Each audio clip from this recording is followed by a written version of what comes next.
avoid these 5 habits that weakens your prayer life. If you pay attention to these things I'm going to be sharing in this video, you are going to be entering into a greater dimension of answers and supernatural breakthroughs whenever you call upon God in the place of prayers. Believe me, you don't want to skip this video for anything in this world, because this video is going to change your life forever. Please like this video, because when you do so, you are helping this video to spread to a greater number of people on this platform. Thank you very much. Now, the first thing you need to avoid that weakens your prayer life is giving up easily. Now, in the realm of the spirit, there is something called persistence. Listen, believers, there are times you will pray and you are not going to see answers immediately. And that does not mean you are not praying the will of God. That only means that you need to persist in the place of prayers. You see, there was a woman in the Bible called Anna. The Bible said Anna was trusting God for a child. The Bible said she kept coming Shiloh after Shiloh to ask for a child. Now, this was persistence. She never gave up.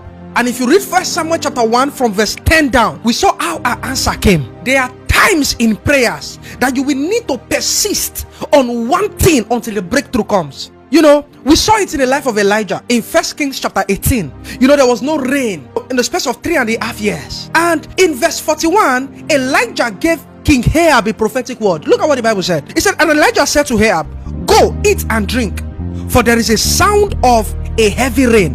And you see what the Bible is saying? So Elijah gave Ahab a prophetic word. Now, I was expecting Elijah to go sleep, because of course the prophet had spoken, it must surely come to pass. But something very dramatic happened. If you read verse 42, it said, so Ahab went off to eat and drink, but Elijah climbed to the top of Carmel, bent down to the ground, put his face between his knees. Go and look towards the sea, he told the servant. And he went up and looked, there is nothing there. He said 7 times. Elijah said, go back. Now, we are seeing something very dramatic. The prophet released the word, go. I hear the sound of abundance of rain. But guess what? The prophet did not go to sleep. He went to pray, to bet the prophetic word. It means that the reason why many people's prophetic word do not come to pass is because there was no betting in the place of prayers. Listen, believers, pay attention to this. For every prophetic word you receive, you become responsible for that prophetic word.